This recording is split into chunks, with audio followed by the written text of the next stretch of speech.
आप सभी लोग दिन भर बाबा के भजन, बाबा के कार्यक्रमों में शामिल रहते हैं, उत्सव मनाते हैं, आनंद करते हैं। और उन भैया ने सब आप लोगों को ऐसी व्यवस्था दे रखी कि खूब आनंद करिए, जितना लूटना है लूट सकें लूट लीजिए, जितनी कृपा लूटनी है बाबा माँ की लूट लीजिए। आपके संदीप भैया आपको दिन भर डुबोए रहते हैं रसों में, दिन भर जब भी मौका मिला आपको रसों में डुबो देते हैं। जो यहाँ के संगीत की जो टीम है बहुत अच्छी, बहुत सुंदर, बहुत अच्छी। कार्यक्रम में सबके चार चांद लगा देते हैं, उनका संगीत बहुत सुंदर। और जो तालमेल है संदीप जी का, वो तो फिर झुमा देने वाला है बिल्कुल। हम भी सुनते रहते, जब यहाँ रहते हैं सुनते रहते हैं, कान तो बंद रहते नहीं, सुनते रहते, बैकग्राउंड म्यूजिक बजता रहता है, संदीप की आवाज़ आती रहती है, संगीत की आवाज़ आती रहती है। बहुत बढ़िया। सभी लोग ऐसे ही आचरण अपने अच्छे रखिए ताकि बच्चों में आचरण जाएं अच्छे। आपके आचरण ही बच्चों में आगे जाएंगे, आपकी बातें नहीं जाएंगी। बातें तो सामने वाले को ज्ञान में परास्त करने के लिए होंगी, जीने के लिए आपका आचरण ही बच्चों में जाएगा। जैसे आप वैसे बच्चे बनेंगे। इसलिए अपने आचरण के प्रति हमेशा सतर्क रहें, अवेयर रहें। जैसा हमारा आचरण वैसे आगे जाएगा। जैसे गुरु को सतर्क रहना पड़ता है कि जैसा मेरा आचरण होगा हमारे शिष्यों में वैसे ही जाएगा, ऐसे माता पिता को भी अपने बच्चों को लेकर के बहुत सतर्क रहना चाहिए कि जो भी अंदर हमारे आचरण हैं, हम जीते हैं जैसे, बच्चे हमारे वैसा ही जिएंगे। इस बात को हमेशा ध्यान रखिएगा। एक छोटा सा बच्चा, आपको लगता है इसे क्या पता है, और आप धड़ाधड़ फ़ोन पे झूठ बोले जा रहे हैं, नहीं अभी मैं घर पे नहीं हूँ, अभी मैं बाहर हूँ, ये हूँ। बच्चा सुन रहा है, देख रहा है कि अरे ये तो घर में ही झूठ बोल रहे हैं।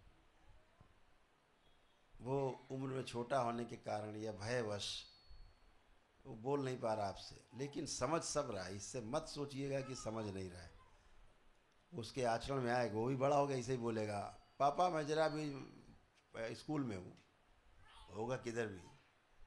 तो आपको पलट के मिलने वाला है, इसलिए अपना आचरण एकदम दुरुस्त रखिए। और ख़ास तौर से अपने बच्चों के सामने तो बिल्कुल 100%। तो धीरे धीरे धीरे धीरे बच्चों का विकास जो होता है वो माता पिता के पास ही सबसे पहले होता है। सबसे पहली गुरु उसकी माँ है, पहली गुरु माँ है, जो माँ उसको सिखाती है, समझाती है बचपन से लेके। तो माँ सबसे पहली गुरु, इसलिए माँ को, फिर पिता उसके आसपास रहता है। दोनों को बड़ा सतर्क रहना चाहिए कि बच्चे बड़े समझदार हो। मैं एक बार अपने एक हमारे मित्र थे यूनिवर्सिटी में, तो हम उनके गए, तो उनका कोई एक मकान बन रहा था। बोले कभी इधर आइएगा, तो रोड पे ही था, तो हमने गाड़ी रोक दी, चलो चलते हैं। मकान का निर्माण चल रहा था, बाहर ईंटें रखे हुए थे, जो ट्रक से उतरते ईंटें, ईंटा का प्रयोग होता है बिल्डिंग में, वो रखे थे। तो उसमें से कुछ ईंटें नीचे गिर गए थे, बेतरतीब पड़े थे 8-10 ईंटें। वो जो पूरा चट्टा बनाते हैं ना, तो वो नीचे कुछ गिरे पड़े थे। उनका 2 साल का बच्चा, पौत्र 2 साल का, वो धीरे धीरे टुमुक टुमुक के बाहर आया। और उसने पहला कोशिश क्या किया, अब हम उसको देख रहे, वो हमसे बातें कर रहे, मैं उसको देख रहा हूँ। उसने एक ईंटा पूरी ताकत लगा के उठाया, और जहाँ से गिरा था उसको वहाँ रखा पहले जहाँ से गिरा था। फिर वो दूसरा उठाने की कोशिश कर रहा था, तो उसका ईंटा गिर गया। तो वो, अरे, तो उन्होंने जाकर उसको एक थप्पड़ मारा, लग जाएगी, चोट लग जाएगी, क्या कर रहा है, चलो अंदर चलो। मैं विचार करने लगा कि बच्चा तो अच्छा काम कर रहा था, उसको चांटा पड़ गया। जो काम बड़ों को करना चाहिए कि जो ईंटें 8-10 ईंटें नीचे गिर गए हैं बीच में रास्ते में, वो उठा के उसी में रख दे जहाँ से गिरे। वो काम बच्चे कर रहे हैं। वो 2 साल का बच्चा जानता है कि ये ईंटा इधर रखना है, नीचे नहीं रहना चाहिए। आप कभी भी कोई घर के अपने बागवानी करो, कोई घास फूस आप निकालना शुरू करो और पानी वानी डालो गमले वमले में, आप देखना घर के जो बच्चे होंगे ना सबसे पहले आ जाएंगे उसमें करने के लिए काम। वो नेचुरल जो प्राकृतिक है वो करना चाहते, वो भी घास खोदने लगेंगे, आप कुछ भी करेंगे, आप डांट के भगा देते चलो अंदर गंदे हो जाओगे।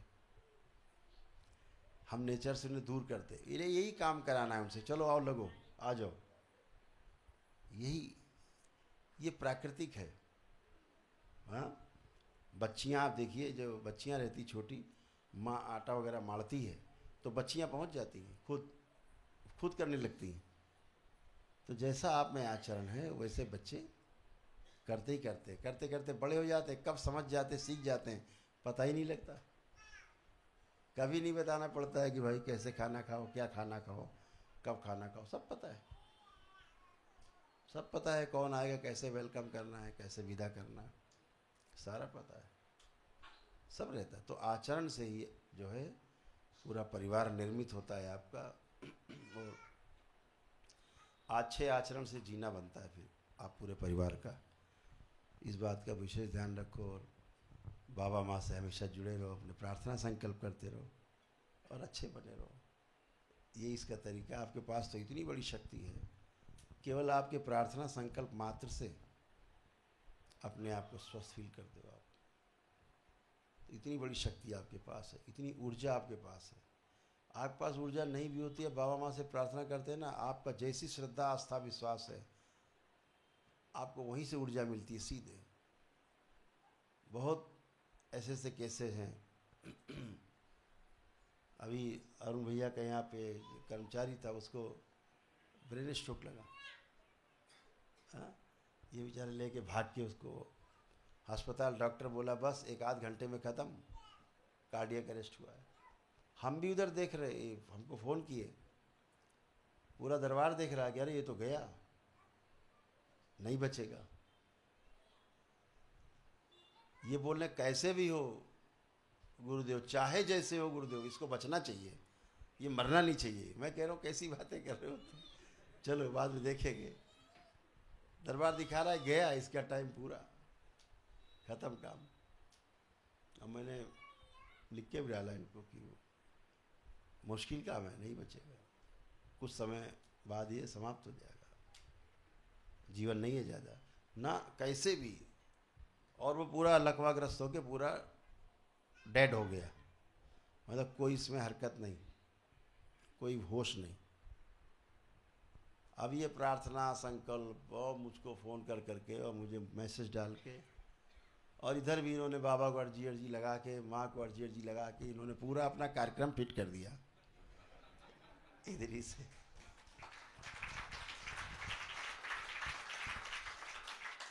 डॉक्टर ही बोले बस आधे 1 घंटे का मेहमान गया।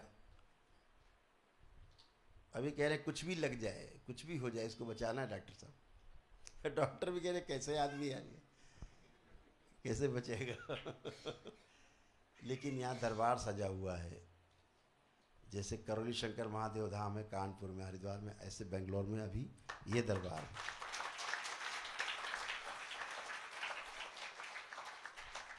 तो ये तो दरबार में ही बैठे हुए हैं और इन्होंने कर दिया पूरा काम। वो आधे 1 घंटे बाद उठ के बैठ गया, बातें कर रहा था इनसे।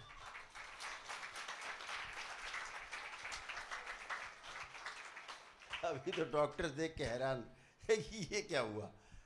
कार्डियक अरेस्ट का मतलब होता है पूरी बॉडी धीरे धीरे डेड हो जाती है, ना हार्ट काम करता है ना बाद में, बस आदमी डेड पड़ा रहे, धीरे धीरे पड़े पड़े मृत्यु हो जाती है। तो ये आपकी अपनी प्रार्थना की शक्ति है, आपकी जितनी गहरी आस्था है, जितना गहरे में आपका विश्वास है, जितना आपके अंदर है, वही काम करता है। गहरा संकल्प है, जितना हृदय से प्रार्थना करते गहराई से, चालूपंथी काम नहीं आती यहाँ, यहाँ हृदय ही जुड़ता है हृदय से ही जुड़ते हैं। क्योंकि इसमें सीधे बाबा और माँ और आपके बीच का मामला है, सीधा सीधा है, बीच में कोई नहीं। क्योंकि आप बाबा के भक्त हैं, शिष्य हैं बाबा के, आप तो सीधा मामला डायरेक्ट है। आप बोलते हैं वो होने लगता है। तो हमेशा अच्छा सोचना है, अच्छा बोलना है, अच्छा देखना है, अच्छा करना है, अपने लिए भी दूसरे के लिए भी। क्योंकि दूसरे का हम बुरा सोचते हैं तो दूसरे का बुरा होता है, आपका भोग बढ़ता है। तो हम अपने लिए भी अच्छा सोचते हैं, अभ्यास बन जाता है तो दूसरों के लिए भी अच्छा सोचें। तो ये दरबार है आपका, अलबेला दरबार है आपका। संदीप भैया आपके गाते रहते हैं, बताते रहते हैं कैसा दरबार है आपका। हाँ, तो सभी लोग इसी प्रकार से अपने अपने परिवार के साथ अपने पूरे श्रम को लगाएं, पूरी अपनी श्रम शक्ति लगाएं, पूरी पूंजी लगाएं श्रम की, अपने परिवार के साथ समय भी दें। आपका परिवार स्वस्थ है, आपका परिवार सुखी है तो फिर आप सुखी हैं। आप स्वस्थ हैं, आप सुखी हैं तो आपको देख करके पूरा परिवार स्वस्थ और सुखी है। इनमें से कुछ भी गड़बड़ होता है तो तालमेल गड़बड़ाता है, एक दूसरे को देख करके कष्ट आते हैं, दुख आते हैं। तो सुखी और स्वस्थ रहने के लिए एक ही है कि बाबा और माँ का सहारा है, उनकी चरणों में अपनी वंदना है, अपने पुष्पांजलि है, श्रद्धा है, भक्ति भाव है, समर्पण है, तो आप अच्छे रहते ही हो। आपको कोई गड़बड़ कर नहीं सकता। जो दरबार से जुड़े भी नहीं होते हैं, अभी आज जैसे आपने देखा दिव्य हवन हुआ हनुमान जी के मंदिर में, मारुति मंदिर में, पवित्र स्थान है वो। वहाँ पर जैसे पिछली बार भी हम लोग एक आए थे जब, तो वहाँ हवन किए थे। इस बार भी देखा आपने, सबको बता दिया गया था। आप सबके कष्ट जो भी हो रहे हैं, कष्ट आपके साध्य रोग जो हैं, जो क्यूरेबल हैं, वो भी आपके सब जाएंगे, आपके संकल्प से ही जाएंगे। और गए सबके कष्ट अपने आप। देखा आपने, बच्चों ने मोबाइल वहाँ नहीं, मोबाइल देखने की इच्छा नहीं। अभी तो पहली बार वो आए थे, हवन में केवल शामिल हुए थे। कितना बड़ा प्रमाण है। कोई नेगेटिव थॉट्स नहीं, कोई नकारात्मकता नहीं, कोई गंदगी नहीं, कोई कामुकता नहीं, कोई काम वासना नहीं।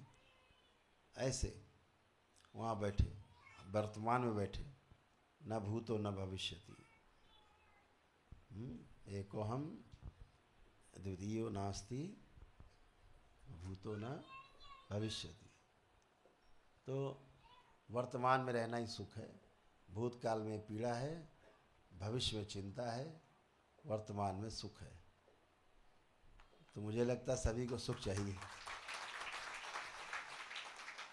तो दरबार कोशिश करता है कि आपको वर्तमान में रखे, दुखों कष्टों से बाहर रखे। क्योंकि अपने बारे में तमाम बातें सोच सोच के भूतकाल में आपको मिलने वाला कुछ नहीं है, भविष्य की चिंता करके भी आपको मिलने वाला कुछ नहीं है।